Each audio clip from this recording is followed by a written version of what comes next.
గత సంవత్సర కాలం నుండి ఆంధ్రప్రదేశ్ హైకోర్టు గౌరవనీయులైన న్యాయమూర్తుల దగ్గర నుంచి పదే పదే కేసు విచారణల సందర్భంగా మనం వింటున్న మాటలేంది?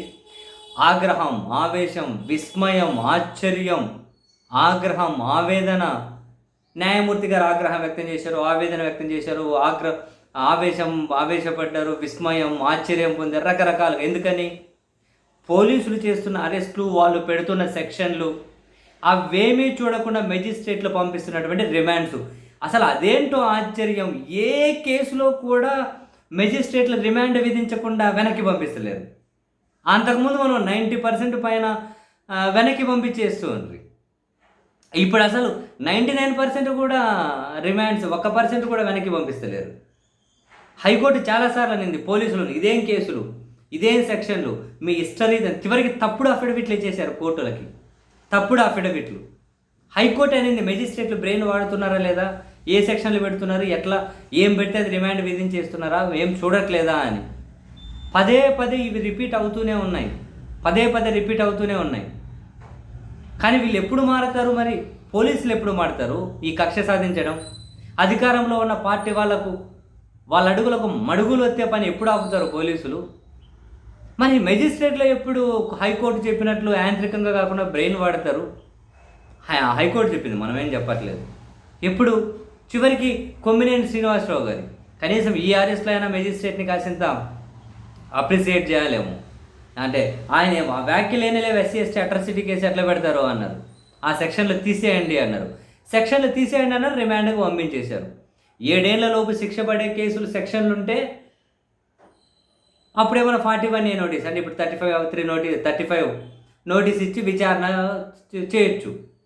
కానీ ఇప్పుడు కొమ్మినేని శ్రీనివాస్ మీద 7 ఏళ్ల కంటే ఎక్కువ యవజ్జీవ కారాగార శిక్ష పడే సెక్షన్లు ఉన్నాయా? ఏం చేశారు అంత పాపం? డిబేట్లో నవ్విండు ఆయన. అదేనా ఆయన చేసింది తప్పు? దానికే 7 ఏళ్ల పైన శిక్షలు ఉన్నాయా? సుప్రీంకోర్టు గైడ్లైన్స్ ఉన్నాయి కదా. ఈరోజు మరి సుప్రీంకోర్టులో విచారణ, ఆశ్చర్యపోయింది సుప్రీంకోర్టు. ఏంది ఆయన డిబేట్ నిర్వహించి నవ్వినందుకు అరెస్ట్ చేశారా? ఏం జరుగుతుంది అని, ఏం జరుగుతుంది, తక్షణం రిలీజ్ చేసేయండి అన్నారు. ఇవేం అరెస్టులు అని. మరి ఇప్పుడు పోలీసులు ఏం మారరా? ఈ మెజిస్ట్రేట్లు ఏం మారరా? హైకోర్టులు చెప్పినా మారరా? సుప్రీంకోర్టులు చెప్పినా మారరా? ఎవరి ప్రయోజనాల కోసమని అడిగించుకోవాల్సిన పరిస్థితులకి దయచేసి వెళ్ళకండి. వ్యవస్థలంటే జనానికి గౌరవం ఉంది. పోలీసులలో మీరన్నా జనానికి విపరీతమైన గౌరవం.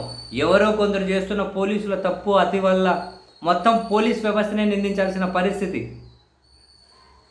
పోలీసులు బ్రహ్మాండంగా పనిచేసే వాళ్ళు ఉన్నారు. అసలు పోలీస్ వ్యవస్థను మనం ఏమీ తప్పుపడాల్సిన అవసరం లేదు. కానీ కొందరు అతి ప్రవర్తన వల్ల ఏం జరుగుతుంది?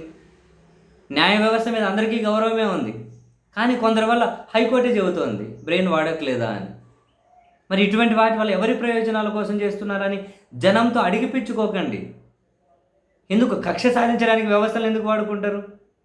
కక్ష సాధించడానికి జెన్యున్గా ఉండాలి కదా, కనీసం సగమైన జెన్యునిటీ ఉండాలి కదా. ఎవరైనా సగం లేరు, మేము మా వల్ల కాదనుకున్నా కూడా. కొమ్మినేని శ్రీనివాసరావుని అరెస్ట్ చేయడం ఏంటండి బాబు? డిబేట్ పెడితే అరెస్ట్ చేస్తారా? అట్లా అంతకుముందు ఎంతమందిని చేశారు అట్లా? దీన్ని సమర్థించిన వాళ్ళని చూసి మేము మీ మొహాలు చూపించండి అయ్యా, మేము 2 చేతులు దండ పెడతాము. సమర్థించిన వాళ్ళు ఎట్లా సమర్థిస్తారు? ఇదేందయ్యా సమర్థించడానికి? కాసింత సెన్స్ ఉంటే అర్థం కాదేందా ఎవరికైనా? దీని మీద మళ్ళీ 56 కేసులు అంట. అర్థం పడదాం ఉందా?